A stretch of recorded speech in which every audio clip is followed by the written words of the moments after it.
जय हिंद। अगर एक इंसान गलत करता है तो उसे कारावास होता है या जेल होता है। ठीक उसी प्रकार से अगर एक इंसान कई लोगों के साथ, कई बच्चों के साथ ऐसा खिलवाड़ या ऐसा कृत्य करता है तो उसे क्या सजा होनी चाहिए। जय हिंद। ज्ञान जीएस एकेडमी से मैं बोल रहा हूँ और मैं सरकार से सवाल पूछना चाहता हूँ कि जिस प्रकार से आज जंतर मंतर पर इतनी सेना, इतना नेवी, इतना कमांडर, इतना एयरफोर्स लगी हुई है, ठीक अगर यही जो पेपर लीक होते हैं उसके जस्ट पहले अगर ये सेना या इतना प्रशासन, इतनी सरकार इतनी सख्त कर दे तो ये पेपर लीक होने का नाम क्यों आए? क्या ये सरकार की साजिश है क्या? जब ये चीज आंदोलन होता है तब ये फोर्स भेजी जाती है, ठीक उसके पहले ये चीज क्यों नहीं की जाती? क्या हमारे देश को शिक्षा मंत्री को नहीं सोचना चाहिए? मतलब कि शिक्षा को इतना बेकार कर रहे हैं, इतना बेकार कर रहे हैं कि देश के जो बच्चे हैं वो आगे कुछ बढ़ना ही नहीं चाहते। काकरोच जनता बनाने की क्या जरूरी है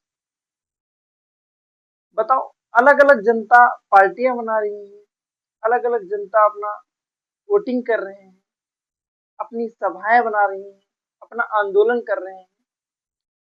देश के शिक्षा मंत्री, देश के कारागार मंत्री, देश के राज्य मंत्री, देश के प्रधानमंत्री, इन लोगों को ऐसी क्या कोई सूझ या कोई समझ नहीं है कि हम अपने देश में क्या कर रहे हैं?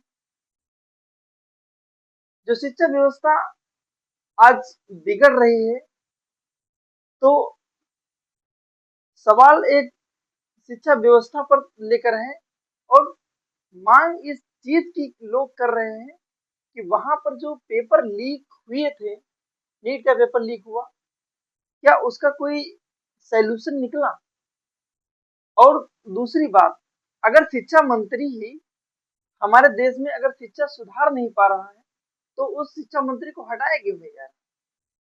क्यों नहीं इस्तीफा दे रहा है? मैं बात करता हूं, सरकार को तो याद होना चाहिए, लोगों को याद होना चाहिए कि 13 नवंबर 1956 को जब मद्रास में रेल दुर्घटना हुई थी, रेल दुर्घटना में 100 से ज्यादा लोग मर गए थे, जिनकी मृत्यु हो गई थी। और रेल मंत्री उस समय लाल बहादुर शास्त्री थे, जिन्होंने ब्रिटिश के लिए कहा था कि हमारे पीठ पर पड़ी एक लाठी की जो ब्रिटिश सरकार की कील होगी। सोचो, वो इंसान अगर इस्तीफा दे रहा है तो हमारे देश के जो शिक्षा व्यवस्था को चला नहीं पा रहे हैं तो उनको क्या समझना चाहिए? उनको तो समझना चाहिए कि हमें जब शिक्षा व्यवस्था नहीं चला पा रहे हैं तो खुद ब खुद हट जाए।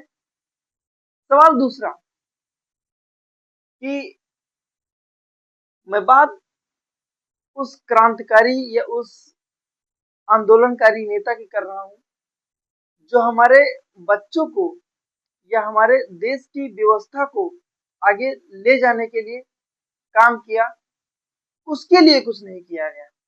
मैं बात करता हूँ सोनम वांगचू जी की, जो लद्दाख में बहुत सारी ऐसी व्यवस्थाओं को सुचारू रूप से चालू कर दिया, शिक्षा व्यवस्था को लागू कर दिया, वहां की सेना को सुचारू रूप से चालू कराया। और वही इंसान आज देश में आंदोलन के लिए अनशन पर बैठा है। और अनशन एक एक दिन का नहीं, 21 दिन, 28 जून से लेकर के 18 जून तक, बताओ, वो इंसान अनशन पर बैठा है और उसके लिए सरकार पूछती क्या है? क्या आपने खाना नहीं खाया है? खाना खा लीजिए। सोचो, क्या वो इंसान खाना का भूखा है? क्या वो इंसान खाने के लिए वहां पर अनशन कर रहा है। सरकार के लिए वो इसलिए बैठा है कि बच्चों की मांग पूरी हो। और लोग आंदोलन कर रहे हैं इसलिए कि जो शिक्षा मंत्री हैं वो अपने शिक्षा मंत्री से इस्तीफा दे दें, या जो लोग बच्चे मारे गए हैं उन बच्चों को 1-1 करोड़ का मुआवजा दिया जाए। ऐसी शासन व्यवस्था, ऐसी नीतियां को लाया जाए। लेकिन ठीक सोनम वांगचू ने ऐसा काम किया जिन पर सरकार ने कोई भी मुद्दा नहीं उठाया। और आज जंतर मंतर पर काफी सारा लंबा आंदोलन करा गया, और यही आंदोलन को लेकर के यहाँ की सेना, एयरफोर्स, नेवी, पुलिस, कमांडो, सारी सेना लगी हुई है। क्या इन लोगों को पहले जब पेपर लीक होता है क्या उनको नहीं जाना चाहिए?